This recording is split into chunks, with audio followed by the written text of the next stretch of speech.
வணக்கம். நம்ம பண்ணுற வேலை எப்போவுமே நம்மளுக்கு பிடிக்கணுங்க. நான் வேலையை வந்து ரொம்ப பிடிச்சி தான் வந்து பண்ணுறேன். Sometimes I feel I'm very lucky. தொடர்ந்து இந்த மாதிரியான ஒரு பயணம் நம்மளுக்கு இருக்குது அப்படிங்கிறதுல. அப்படி என்ன நீ பெருமையாக பிடுங்குற அளவுக்கு நீ வந்து ஃபீல் பண்ணிட்ட அப்படின்னு கேட்டிங்கன்னா, என்னோடய சேனல் எடுத்துக்கிட்டிங்கன்னு வச்சுக்கோங்களேன். இப்போ நம்ம எல்லா வீடியோ கீழேயும் வந்து பார்த்திங்கன்னா, அந்த ஒரு வீடியோவில் யாராவது விமர்சனம் பண்ணி பேசினா அதுக்கு எதிர்க்கட்சி யார்கிட்ட அவங்ககிட்ட காசு வாங்கிட்டேன் அப்படின்னு சொல்கிறது, அந்த கட்சியில் நம்ம சேர்ந்துட்டோம்னு சொல்கிறது, உப்பின்னு சொல்கிறது, தற்குறின்னு சொல்லி ஒவ்வொரு கட்சி கூடயும் நம்மளை வந்து அசோசியேட் பண்ணுறது ஏன் சங்கின்லாம் கூட சொல்லுவாங்க. இன்னும் சில பேர் வந்து பார்த்திங்கன்னா இவர் மதத்தை சேர்ந்தவர், அதனால் மதத்தை சார்ந்தவங்களை வந்து ஆதரிக்கிறார் அப்படின்னு சொல்லிட்டு வந்து பார்த்திங்கன்னா ஒவ்வொரு வீடியோக்கும் ஒவ்வொரு தியரி.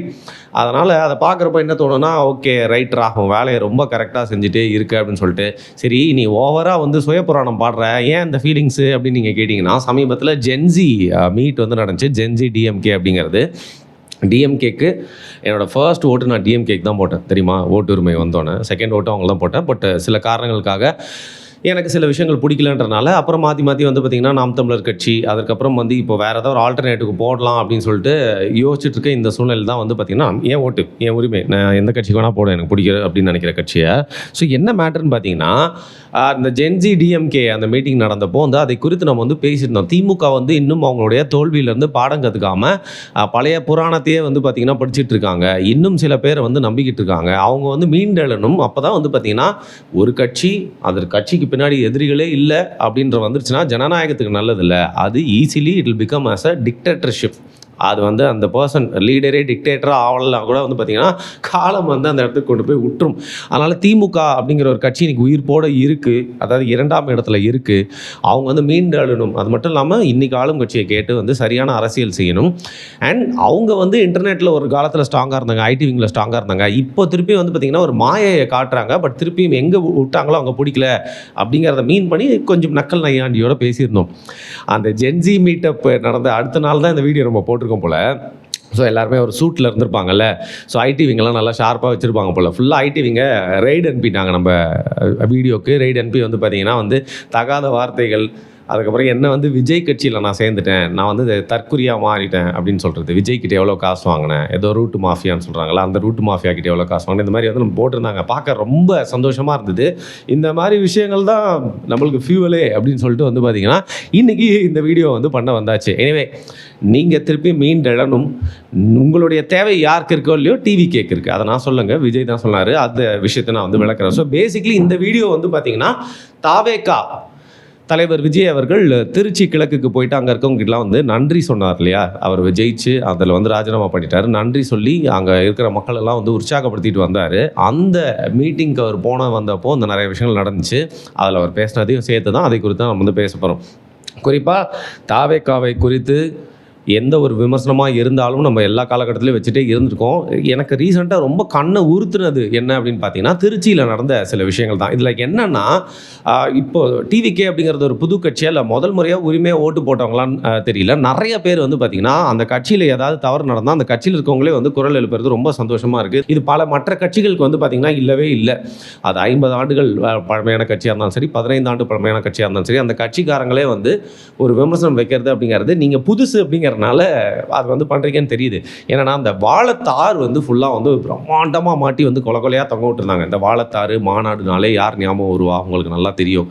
அந்த கட்சியோட மாநாட்டுக்கு வந்து வாழைத்தார் தலைவரோட பேச்சு கேட்குறாங்களே, வாழைத்தாரை வந்து பிடிங்கிட்டு போவாங்க வீட்டுக்கு அப்படிங்கிறத நம்ம பழைய அரசியலாக வந்து பார்த்துருக்கோம். அந்த 2 கட்சிகளோட மாநாட்டிலையும் நடந்திருக்கு. பட் டிவிகேனாலே சிம்பிளிசிட்டிங்க, இயல்நிலை மக்கள் இருக்க கட்சி, எல்லா தரப்புலேருந்து ஓட்டு போட்டிருக்காங்க. இப்படி ஒரு பிரம்மாண்டத்தை காட்டி அந்த கட்சி மாதிரியே நம்ம வந்து வைக்க வேணாம், பேனர்ஸ் வந்து நிறையா வச்சுருக்கீங்க அப்படின்னு சொல்லிட்டு வந்து பார்த்தீங்கன்னா தாவேகாவை சப்போர்ட் செய்யக்கூடிய நிறைய பேரே வந்து இணையதளத்தில் கேட்டிருந்தது, சமூக வலைதளம் கேட்டது ரொம்ப சந்தோஷமாக இருந்துச்சு. சரி இது அவங்க கேட்டாங்க கேட்கல அப்படிங்கிறது விட்டுலாம், நம்மளுக்கு இன்னும் அறிவு இருக்கணும்ல.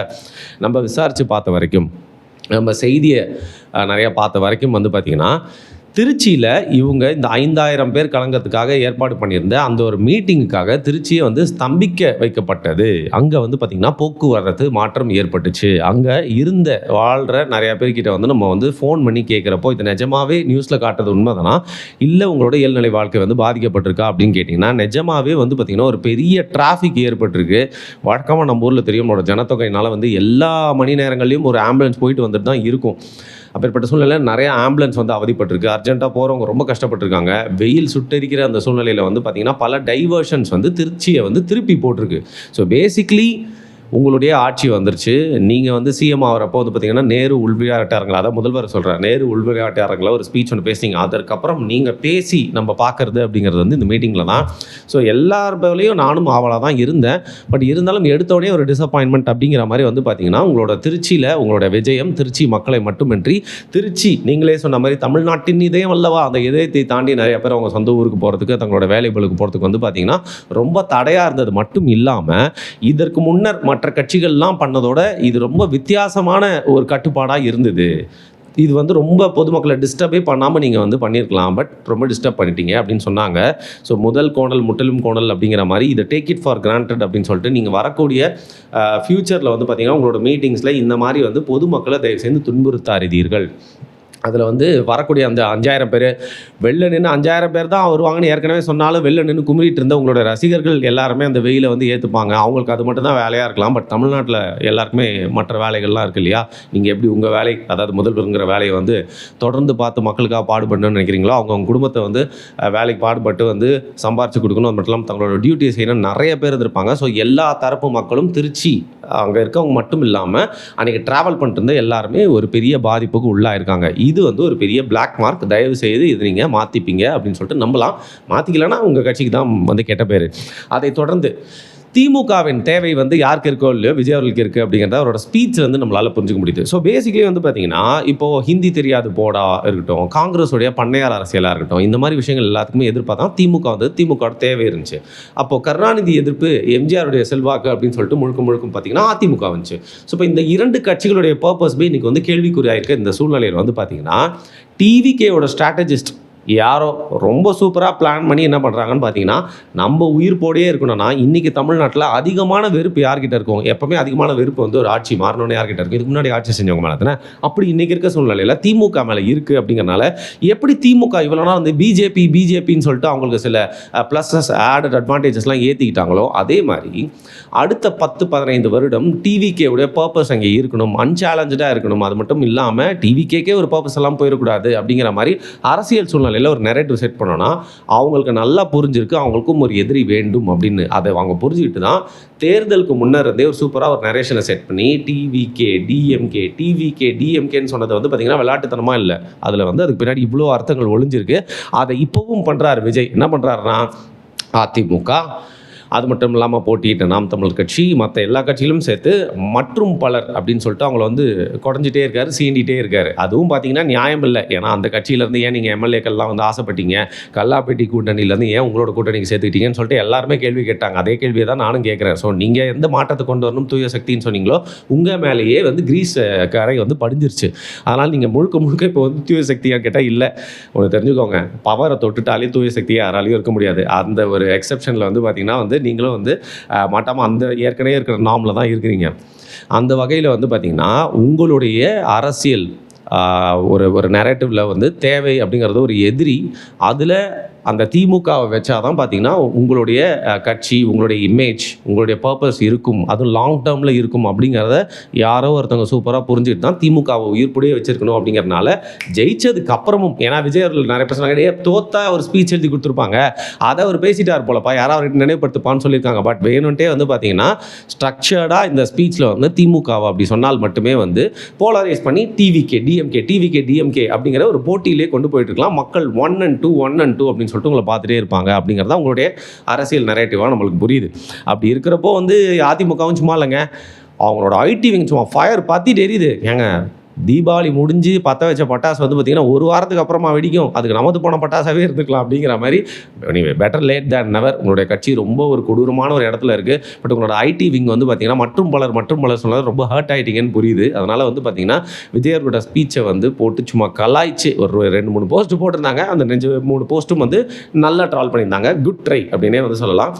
இன்னொரு பக்கம் திமுகவினரும் ராசா வச்சு வந்து பார்த்திங்கன்னா வந்து பல விஷயங்கள்லாம் கவுண்டர்லாம் பண்ணிகிட்ருக்காங்க. இதில் பொதுவாக வந்து விஜய் அவருடைய ஸ்பீச்சை வந்து அவரை ரொம்ப பிடிச்சவங்க கேட்டவங்களே சில பேர் என்ன சொன்னாங்கன்னு பார்த்தீங்கன்னா, சில இடங்களில் வந்து சிஎம் கொண்டான ஸ்பீச்சில் மேபி வந்து எங்களுடைய தளபதி வந்து பழகிடுவார், பட் சில இதெல்லாம் எங்களுக்கே பிடிக்கல அப்படின்னு பெரும்பான்மையான மக்கள்கிட்ட இருந்து நம்ம பார்த்தது என்ன அப்படின்னு பார்த்தீங்கன்னா, அப்படி ஒரு கவர்ச்சி நடிகையா அப்படிங்கிற ஒரு மீனிங்கில் ஒரு விஷயம் சொல்ல வந்தது மட்டும் இல்லாமல் வாயில் நல்லா வருது அப்படின்னு சொல்கிறது, இன்னும் கொலோக்கியலான லாங்குவேஜ் நிறைய யூஸ் பண்ணுறது அப்படிங்கிறது நம்ம சினிமாவில் பார்த்த விஜய் தான்ப்பா இன்னும் பேசிகிட்டு இருக்காரு. இது சிஎம் விஜய் அப்படின்னே வந்து தெரியல.